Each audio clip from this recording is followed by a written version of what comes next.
პოლონეთის პრემიერ-მინისტრმა დონალდ ტუსკმა ევროპის თავდაცვის ხარჯების ზრდა მოითხოვა.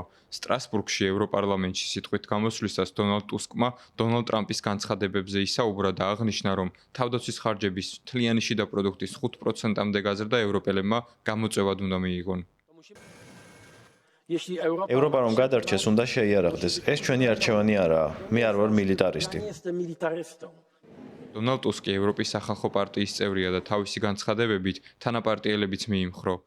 პრაგმატული მკაფიო გადამწყვეტი ხედვა, რომელიც გვაკისრებს ახალ პასუხისმგებლობებს. მოგვიწოდებს არა უკუსვლისკენ, არამედ წინსვლისკენ, საკუთარი პოტენციალის გაცნობიერებით. ამრიგად აღარ ვეკითხებით სხვას რა გააკეთონ ჩვენთვის, არამედ თავად ვაკეთებთ რაღაცას, რადგან ევროპა დიდი ძალაა. თუ ჩვენ შევძლებთ ჩვენი ერთიანობის გაძლიერებას, სხვებიც დიდი გამოწვევების წინაშე დადგებიან. ტუსკის განცხადება ენერგორესურსების ფასსა და მწვანე შეთანხმებაზე, რომელიც 2050 წლისთვის ევროკავშირის მწვანე ენერგიაზე გადასვლას ისახავს მიზნად, პროგრესული პოლიტიკური ჯგუფისთვის მიუღებელია. უსაფრთხოება აგრეთვე დაკავშირებულია იმ კანონმდებლობასთან, რომელიც მივიღეთ.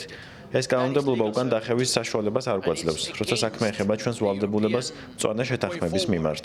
მწვანე ენერგიაზე გადასვლა ჩვენი ეკონომიკისთვის მნიშვნელოვანია და არასდროს უნდა დაიხიოთ უკან, როცა კლიმატის ცვლილების წინააღმდეგ ვალდებულებაზე ვსაუბრობთ.